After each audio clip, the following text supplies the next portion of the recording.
അവരെ ശിക്ഷിക്കൂ, അവരെ ശിക്ഷിക്കൂ. ജിന്നി അതിന് സാക്ഷി വഹിക്കണം.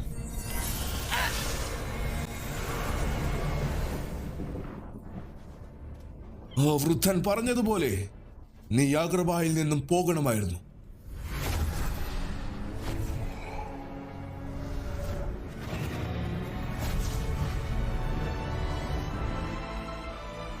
ഞാൻ നിങ്ങളോട് പറഞ്ഞതായിരുന്നു, വിശാലമായ ചിന്തകൾക്ക് അതീതമായി നിങ്ങൾ ഈ രാജ്യത്തിന്റെ അധിപനായി തീരണമെന്ന്.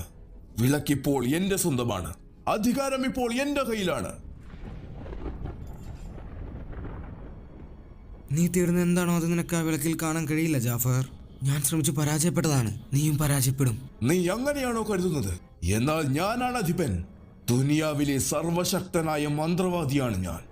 ഞാൻ നിർമ്മിക്കുന്ന സാമ്രാജ്യം ചരിത്രത്തിന് തള്ളിക്കളയാനാവാത്തതായിരിക്കും. നഗരങ്ങൾ ഞാൻ വേരോടെ പിഴുതെറിയും. സാമ്രാജ്യങ്ങളെല്ലാം നടുങ്ങും.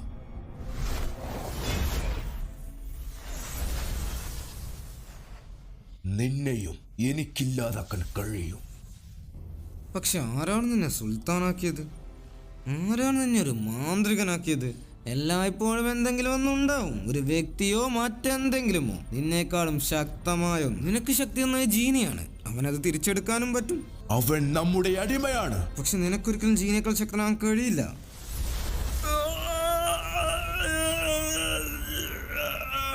നീ തന്നെ അത് പറഞ്ഞല്ലോ.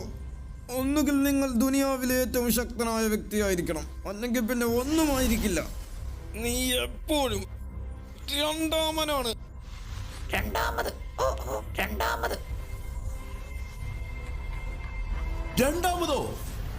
രണ്ടാമതാണോ ഞാൻ? അവൻ നമ്മുടെ അടിമയാണ്.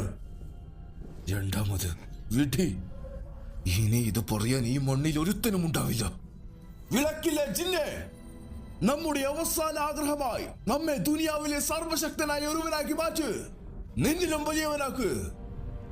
അതിലാലോചിക്കാനായി ഒന്നുമില്ല. എന്നാലും ദുനിയാവിലെ സർവശക്തനായ ഒരുവൻ ഇനി നിങ്ങളായിരിക്കും.